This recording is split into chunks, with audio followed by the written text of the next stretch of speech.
ገብረ ሰላም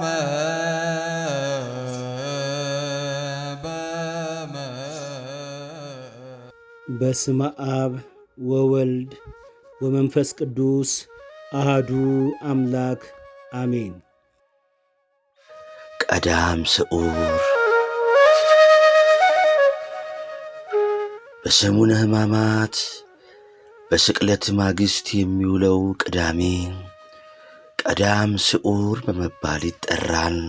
በዚህ ዕለት ከድሮው በተለየ መልኩ ጌታችን መድኃኒታችን ኢየሱስ ክርስቶስ አዳምና ልጆቹን ከዲያብሎስ አገዛዝና እስራት ነፃ ለማውጣት የተቀበለውን መከራ እንዲሁም 3 መዓልት 3 ሌሊት በከርሰ መቃብር ማደሩን በማሰብ በጾም ታስቦ ስለሚውል ቀዳም ስዑር ወይም የተሻረው ቅዳሜ ተብሏል።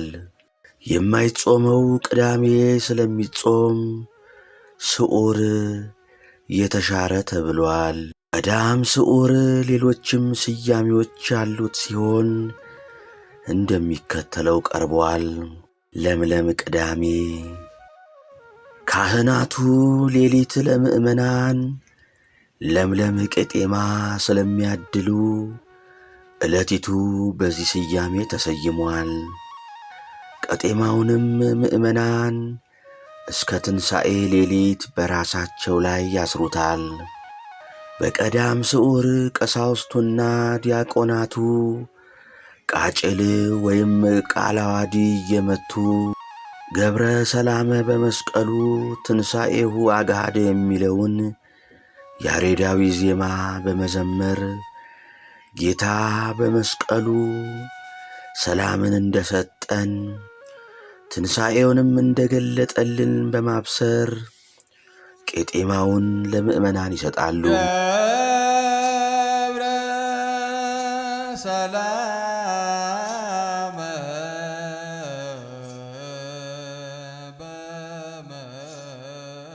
በመስቀሉ ምእመናኑም በቤተ ክርስቲያን አገልግሎት የሚውል ገጸ በረከት ያቀርባሉ። ቄጤማውንም በራሳቸው ያስራሉ። ይህም አይሁድ ጌታችንን እያሰቃዩ ሊሰቅሉት ባሉ ጊዜ የእሾህ አክሊል ጭንቅላቱ ላይ ያሰሩበትን ድርጊት የሚያስታውስ ነው። የቄጤማው አመጣጥና ምስጢርም ከአባታችን ከኖህ ታሪክ ጋር የተያያዘ ነው። ምድር በማየ አይሃ በጥፋት ውሃ በጠፋችበት ወቅት የኖህ ታማኝ መልእክተኛ ርግብ የውሃውን መጉደል ያበሰረችው ቄጤማ ይዛ በመግባት ነው። ዛሬም ለሐዲስ ኪዳን ክርስቲያኖች የኀጢአት ውሃ ጎደለ፣ የኀጢአት ውሃ ጠፋ፣ በክርስቶስ ሞትና ትንሣኤ ነጻነት ተሰበከ፣ ታወጀ በማለት ካህናት ቄጤማ ይዘው ምእመናንን ያበስሩበታል።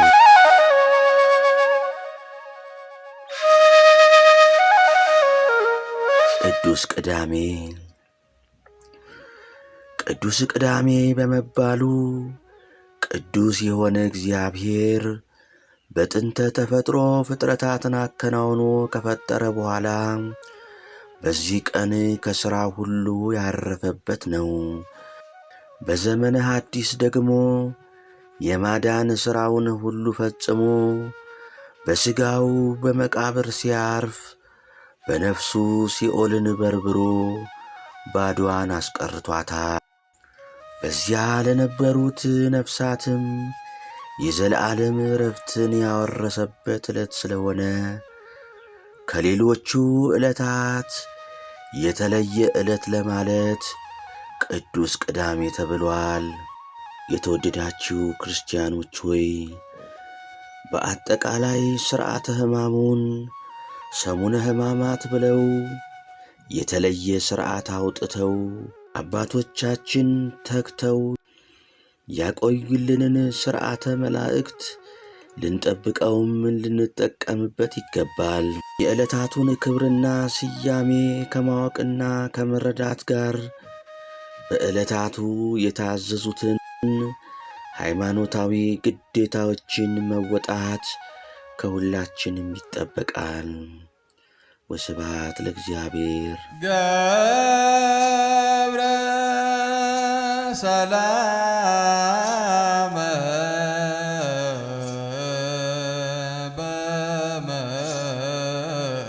በመስቀሉ